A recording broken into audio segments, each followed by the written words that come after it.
Je vous retrouve aujourd'hui dans cette nouvelle vidéo pour vous parler d'un lieu hanté assez emblématique. C'est un lieu qui est assez mystérieux mais qui est vraiment magnifique et ce n'est d'autre que le Mont Saint-Michel. Depuis plus de 1000 ans, le Mont Saint-Michel se cache derrière une aura de mystère. L'histoire de l'abbaye se base sur une légende, celle du songe de Saint-Aubert, l'évêque d'Avranches, qui aurait reçu en songe l'ordre de l'archange Saint-Michel de lui construire un lieu de dévotion. Mais ça va pas se passer aussi simplement que ça. L'évêque d'Avranches, dans un premier temps, il prend pas forcément ses songes très au sérieux. Et il va falloir 3 fois qu'il ait ces songes-là avant de se décider, puisque la 3e fois, il est dit que l'archange Saint-Michel lui aurait posé le doigt sur le crâne, ce qui l'aurait brûlé, lui aurait fait un trou dans le crâne, et on peut retrouver la relique encore du crâne de l'évêque, avec cette fameuse trace de doigt. Et c'est qu'à partir de ce moment-là où l'évêque s'est dit il faut vraiment que je construise quelque chose. Donc au tout début, le Mont Saint-Michel, ça a été seulement une abbaye et après tout le reste s'est construit autour. Donc toutes les habitations, l'abbaye a grandi, le cloître, etc. Tout s'est construit au fur et à mesure des années. Et le mont porte à cette époque le nom de Mont Tombe, mais ne s'appelle absolument pas le Mont Saint-Michel. Ça viendra un peu après où le mont sera renommé du coup en l'honneur de l'archange Saint-Michel. Mais à la fin du XVIIIe siècle, l'abbaye va se transformer en prison politique.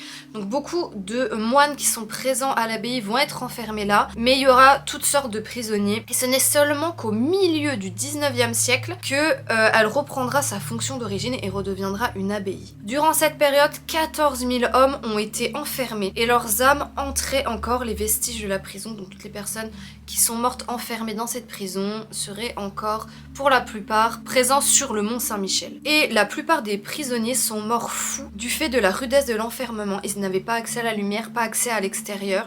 Donc ils étaient vraiment enfermés dans le noir, dans des petits cachots vraiment très austères, avec vraiment juste de la paille en fait pour s'allonger, et c'était tout. Et la plupart du coup sont devenus complètement fous à cause de cet enfermement. Et on dit que le Mont Saint-Michel est rempli d'énormément de passages secrets. C'est ce qui fait un petit peu encore le mystère autour de ce mont, parce qu'on ne connaît pas encore toute l'histoire du bâtiment du Mont Saint-Michel, de tout ce qui a été construit, et on découvrira encore pendant des années et des années de nouvelles histoires et de nouveaux vestiges. Et c'est ce qui fait que le lieu est vraiment hyper intéressant, mais qu'il est aussi très chargé en énergie paranormale, en énergie de spectres, de fantômes, etc. Pendant la guerre de 100 ans, le commandant de la garnison du Mont Saint-Michel, Louis d'Estouteville, il a fait massacrer plus de 2000 Anglais. Le fantôme de ce commandant, ainsi que ceux de moines qui étaient là pendant cette période, et différents autres types de spectres, gardent encore le mont de nos jours. Mais les esprits des soldats anglais morts pendant la guerre de 100 ans ont aussi été aperçus errant dans les couloirs. Beaucoup de visiteurs ont le sentiment étrange de ne pas être seuls après le coucher du soleil, comme si il y avait encore des personnes autour d'eux, comme s'il y avait vraiment une présence assez lourde dans l'atmosphère, et ils ont vraiment cette impression qu'il y a encore quelqu'un, même s'il y a personne autour d'eux, parce que le soir en fait le Mont Saint-Michel se vide complètement de tous les visiteurs. Il y en a très peu qui restent, parce qu'il me semble qu'il y a des hôtels ou des auberges, et il y en a vraiment très peu qui du coup restent passer la nuit sur le mont.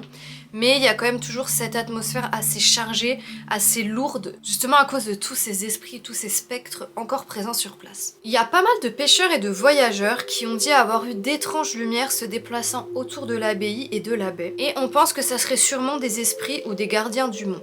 Il faut savoir qu'il y a eu énormément aussi de morts autour du Mont Saint-Michel, donc dans la baie, à cause des marées montantes. Il y a des gens qui se sont fait surprendre, et des sables mouvants qui sont tout autour du Mont Saint-Michel. Donc il y a beaucoup de gens vraiment au tout début où le mont a été créé, on va dire, a été bâti, où l'abbaye a été bâtie, qui sont morts de cette façon-là. Donc on pense aussi que les esprits des personnes mortes à cette période-là hantent encore la baie, et c'est sûrement les lumières qui sont aperçues. J'ai pas trouvé énormément de détails sur des esprits ou des fantômes précis, à part le commandant, puisque lui était assez connu et a marqué un petit peu l'histoire.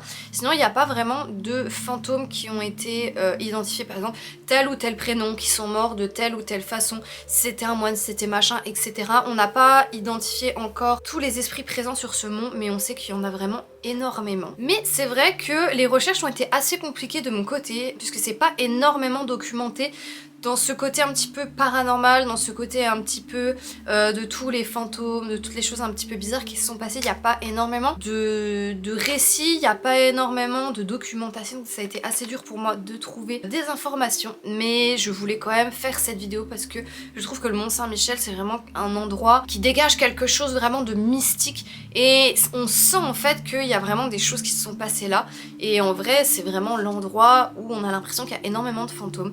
Et j'avais lu un livre super intéressant et super bien qui parlait du Mont Saint-Michel. C'est un livre de Maxime Chatham. Alors le nom je ne l'ai plus, mais si je le retrouve je le mettrai en barre d'infos.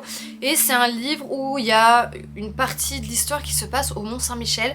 Et c'est comme ça que j'ai commencé à avoir un petit peu vraiment l'envie de découvrir un peu plus l'histoire de ce mont, de l'abbaye, du cloître, etc. et de voir un petit peu toutes les histoires paranormales qui ont pu se passer là-haut et qui se passent toujours. Alors il y a un cimetière sur le Mont Saint-Michel et apparemment si on fait des séances de spiritisme là-haut, il y a quand même énormément de résultats. J'ai pas trouvé pareil de détails vraiment très précis sur ça, mais il y a eu pas mal de choses qui ont été rapportées en disant que les séances de spiritisme marchent quand même assez bien à cet endroit et qu'il y a énormément d'activités paranormales et qu'il y a pas mal de spectres encore présents au cimetière. Je vais finir cette vidéo avec une histoire, une sorte de légende on va dire sur le Mont Saint-Michel qui je trouve un petit peu résume on va dire l'ambiance et l'atmosphère de ce lieu et un petit peu de toute cette histoire chargée. Alors il y a une histoire qui raconte qu'il y a un chat qui vit sur le Mont Saint-Michel qui erre sur ce mont depuis des centaines d'années, depuis plusieurs siècles. Il a été aperçu par des visiteurs et par pas mal de personnes au fil des années et il semblerait que ça soit toujours le même chat qui soit là depuis des années et des années. Et ce chat serait le gardien du Mont Saint-Michel et le gardien du seuil entre le monde des vivants et le monde spirituel. Et je trouvais ça assez beau qu'il y ait cette histoire là parce que les chats sont considérés comme des familiers, sont considérés comme vraiment l'accompagnant des esprits, comme l'animal un peu totem on va dire, de tout ce qui est ésotérique, de tout ce qui est spiritisme, etc. Et on raconte que les chats voient les esprits, que les chats voient énormément de choses. Et je trouvais ça assez marquant en fait, cette histoire autour d'un chat, en gros qui serait le gardien des esprits du Mont Saint-Michel. Donc j'avais envie de la rajouter dans cette vidéo. J'espère que cette vidéo est un petit peu plus courte que les autres et franchement c'est un petit peu un crève-cœur qu'elle soit aussi courte pour moi parce que j'aurais aimé vous raconter beaucoup d'autres choses mais j'avais pas du tout envie de rentrer dans l'aspect religieux de l'endroit. Alors oui, il y a une forte histoire religieuse puisque c'est une abbaye pour un archange, etc. Mais j'avais pas envie d'aborder ce sujet-là puisque moi ce qui m'intéresse c'est vraiment la partie paranormale. Et je vous invite un petit peu à approfondir vos recherches dans l'histoire du Mont Saint-Michel si toute l'histoire au niveau de la chrétienté, au niveau de religion vous intéresse, qu'il y a pas mal de choses à raconter. Mais moi je vais m'arrêter sur ça et j'espère en tout cas que la vidéo vous a plu. Si c'est le cas, comme d'habitude, on n'oublie pas de s'abonner à la chaîne pour pas louper les prochaines vidéos parce qu'il y a pas mal de vidéos sur le thème un petit peu des lieux hantés qui vont arriver. On n'oublie pas de liker la vidéo, vous pouvez aussi me laisser un petit commentaire si vous voulez rajouter quelque chose à tout ce que je viens de dire, si vous avez d'autres informations, etc., etc. Et moi je vous dis à bientôt pour une prochaine vidéo.